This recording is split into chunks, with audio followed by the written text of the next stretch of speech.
I am here in studio with David Boyle of Pembroke, a name many people know because you and your family involved in so many different endeavors, whether it's being on the school committee in Pembroke or involved in so many charitable organizations and, of course, love sports and all that good stuff. But I didn't just have you in here to just talk about your many activities.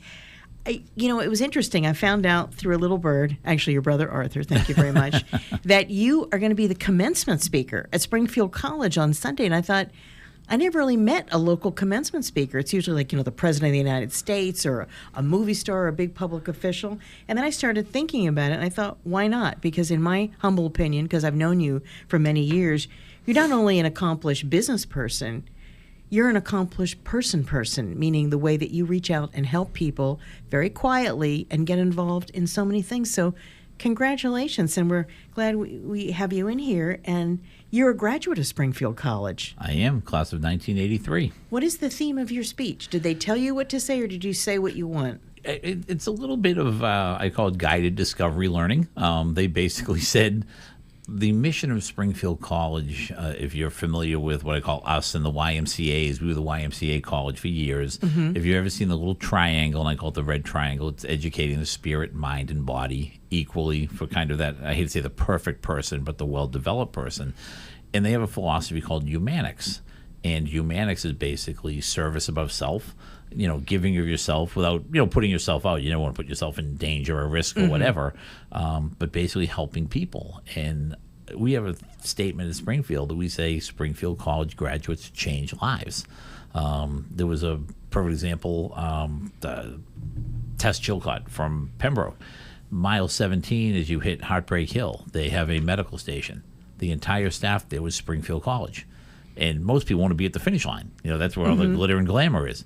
Nope, not the Springfield College people. We'll take Heartbreak Hill. You put us there and we'll take care of people. Now, this was something, of course, developed and encouraged, but with your family, tell our listeners a little bit about your background, because I know this attitude and fortitude didn't spring from nothing. No, it's very fortunate. My mother happened to be a Marine in World War II, and we were joking. Make that bed. You got it. They used to call them BAMs, but I can't say the word on the radio, so I have to be nice. My dad was an MP in the Army and went on to be my high school principal. And I will tell you... You couldn't get away with anything, could you? Oh, I took Mom and Dad to the prom. It was a wonderful, imagine how good my night was and how happy my friends were to go through the receiving line and get to shake hands with Mom and Dad leaning in for the breath test, as I used to call it. There was a lot of scope back then. But again, not to overemphasize the point, when I was actually in high school, Christine, my high school guidance counselor said to my mother, Peg, don't send him to college. You're wasting your money. His biggest decision in life will be paper or plastic. He'll be bagging groceries at Mal's supermarket. And not that that's not, I have no problem with people bagging groceries. Right. It's a not much of an encouragement. No. What did she say? Again, you go back to the fact that my mother was a Marine, and my mother was one of those people that said, you will do anything you put your mind to, and as hard as you want to work, you'll get out of it what you put in. And my older brother, Michael, a lot of people in Pembroke would know him, they would know Arthur. Michael went to Springfield College. So I followed Michael thinking, well, let's see what happens.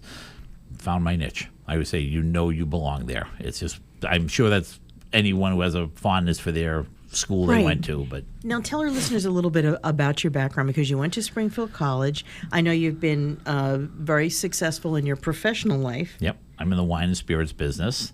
One of the vice presidents was the Martinetti Companies. Yes, thank you for bringing that bottle of Chardonnay. I owe you one for the interview. I'm just kidding about that. But you also are the father to two, Emily and Liam. Yes. And you're a recent widower. We knew your lovely wife, Karen. She was the best. You took very good care of her, too.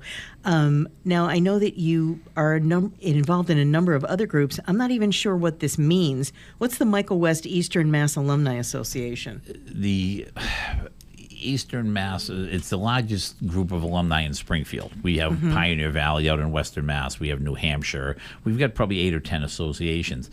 Michael West was my mentor and a board of trustee member for years. And I always tell people, because of someone like Mike, I'm where I am today. Very Solomon-esque. So when Mike passed away probably 5 years ago, we thought it'd be great to name the chapter after Mike. Okay, and I know Pembroke School Committee 3 terms. You're a Master Mason, a Shriner? Do you have one of those tiny cars and the red fez? No, I have the red fez. Okay, Yeah. I'm sorry you didn't wear that in here today. But I know that it's a big deal to be chosen as a commencement speaker. Tell our listeners a little bit about what is important to you and what's going to be the focus of your speech. The idea of going back to that humanics philosophy, and the hard part is you're talking, I think, a lot of times more to the parents than you are to the graduates, because respectfully, you're standing between them and getting their diploma and going out for dinner with their parents and probably having a cocktail or two and having a wonderful day. So you want to try to have them hit home, and I try to emphasize my key point is you had made the thing that it's a president, it's a politician, it's whatever, and I said I'm none of those. But my opening line is I'm you 40 years from now, and what are people going to say about you? And I quote a couple of different people, and one of my great quotes was from Harry Chapin, who was kind of from our age bracket, and Harry was very much known for his generosity.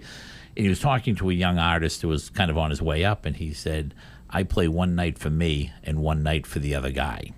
And I thought that was an amazing way to look at it, that back in the 60s and 70s, you would have someone that would think that way. Well, the young guy he was talking to was a kid named Bruce Springsteen, who, if you've ever been to a Bruce Springsteen show, he passes the hat for the food bank in that particular city or town. And that's an inspiration from Harry Chapin. Oh, I didn't know that, and I like that. Now, with this speech that you're giving on the commencement speech on Sunday at Springfield College, are they going to have that up on YouTube or Facebook so people can look at it later? I believe it's going to be recorded. Okay. So I'm looking forward to it. The hard part for me is I have to use a teleprompter, so I've never done that. I'm going to find that really I have no problem talking to a group. I'm a pretty outgoing guy, Right. as you can tell.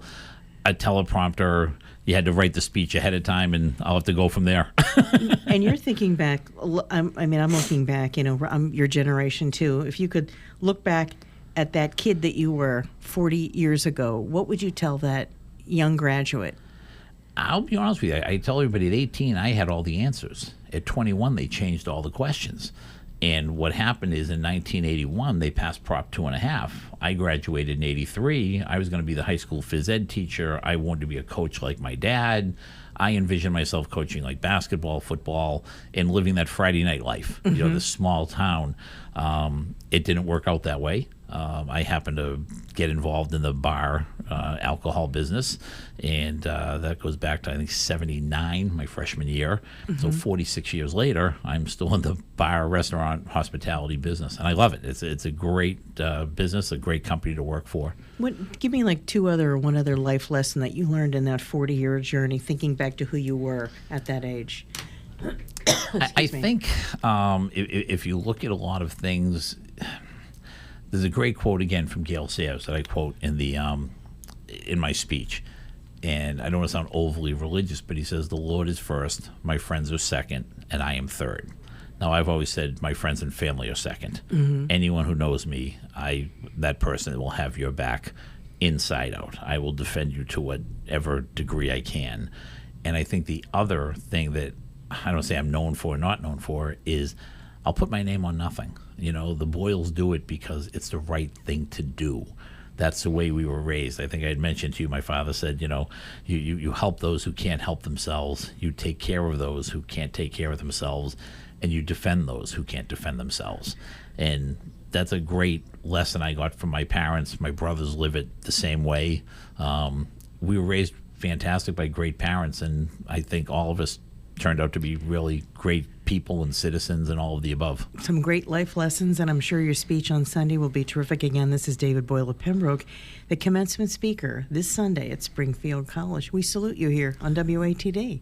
Thank you, Christine. Always a pleasure to be with you. Thank you. I appreciate that. I'm Christine James, 95.9 WATD.